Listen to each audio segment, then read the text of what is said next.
Hi Lisa, it's Allison, and I'm just doing my part of mine and Tyler's presentation for post-impressionism. Post-impressionism what ran from about 1880 to 1920, and it was an extension of impressionism. And while impressionism was about recording nature in real life, post-impressionism um, favored expression and more symbolic content.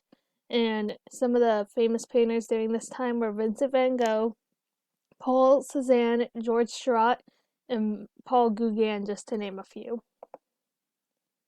One of the paintings was A Sunday on La Grande Latte. Hopefully I'm saying that right, by George Seurat. It was painted from 1884 to 1886. It's oil on canvas. It's about 6 foot 3/4 by 10 foot and 1/4. And it's at the Art Institute of Chicago, and um it's the most celebrated work of pointillism in the world. This painting by Paul Cézanne is the basket of apples. Um, on Art Store, it didn't give me a specific date. It just said from 1887 to 1900. It's oil on canvas, and it's about 25 by 31.5 inches, and it's also at the Art Institute of Chicago. Starry Night. It was painted by Vincent van Gogh in 1889. It's about 29 by 36.25 inches. It's one of the most recognized paintings, and Vincent van Gogh painted this while he was at the Asylum of St. Paul, and it said that it was based off his view from his room, but since he couldn't paint in his room, he had to paint most of it from memory, and he used his imagination to paint the village.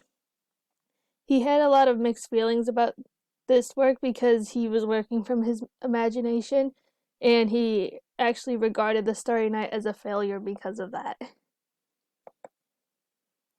This one at the Moulin Rouge, it was painted by Henri de Letouce-Lautrec in 1892. Um, this painting, the crowd in the middle shows what appears to be people gossiping or discussing something, and behind the crowd is the artist with his cousin. And the woman in the lower right um, is a dancer whose face was green from the lights, and the composition cuts her face and torso, which leaves a sense of incompleteness and eeriness to her. And then the last one is The Large Bathers. It was painted by Paul Cézanne in 1906. It's oil and canvas, and it's about 6 foot 9 inches by 8 foot.